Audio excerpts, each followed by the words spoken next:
Oy, Iggy. Of course, you all know what is this? Hyperflexion. Lateral hyperflexion. Ng Cervical. Kompleto dapat ha? Kasi meron din lateral hyperflexion ang thoracic bar. So you have to indicate kung anong vertebra or anong vertebrae ang ating pinag-uusapan. So this is a lateral hyperflexion of the cervical vertebrae. So pwede nyo isulat doon, lateral hyperflexion, cervical. Okay? Kahit wala ng vertebrae, cervical. Okay. Now this one,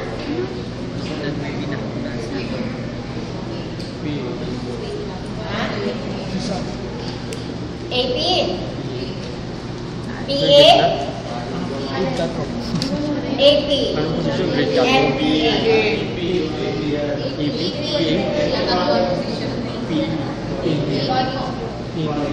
Okay, so this is AP Ottonello method.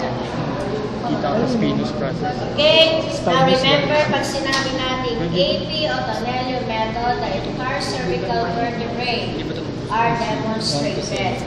Although obliterated because of the eventuating motion of the mandible. So mapapansin nyo dito sa area na yan, blurred. Because of the movement of the mandible.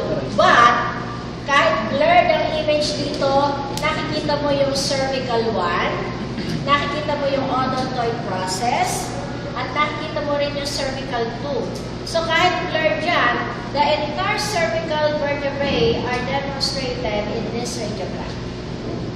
Okay? Blurred nga lang. Okay? Pero wag na natin problemahin kung paano nila babasahin yan. Because they have the method and the means para ma-evaluate ang wagging jaw technique.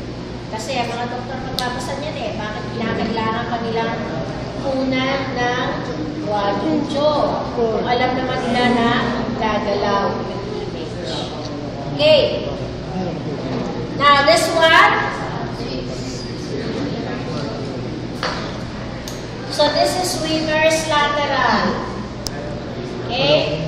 Now, ang swimmer's lateral, ano ba dinedemonstrate natin yan? The lower cervical and the upper thoracic vertebrae.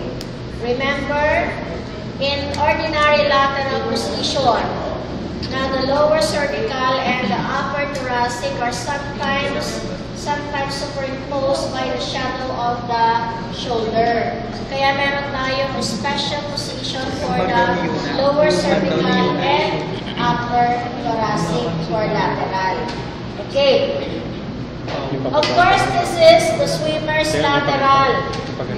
Now, sa swimmer's lateral, of course, meron isang extremity na extended. Diba? Ine-extend yung shoulder na malapit sa IR. Okay? So, for example, nakatagilid ako sa kanan. So, kailangan extended ang aking upper arm upward. So, since extended yan, makikita mo yung elevated humerus. Diba? So, this is the elevated humerus. This is the elevated clavicle.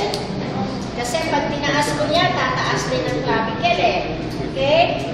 So, elevated humerus, elevated clavicle, and depressed clavicle. So, ito yung depressed clavicle, ito yung elevated clavicle.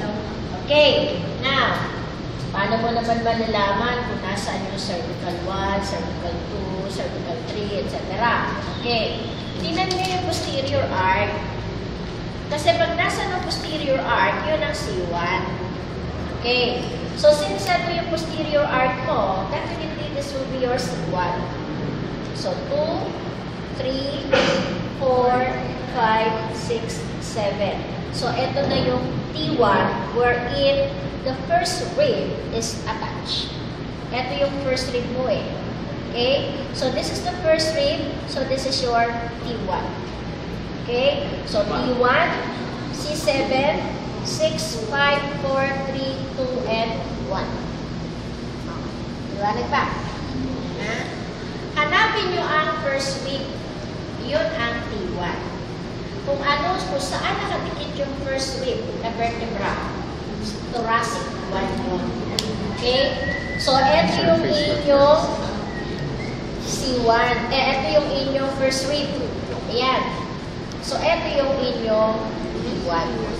Kasi naka-attach yung first rib. Okay? Maliwanag po. Yes. Ha? Okay. So, wala nang question sa cervical. We'll proceed.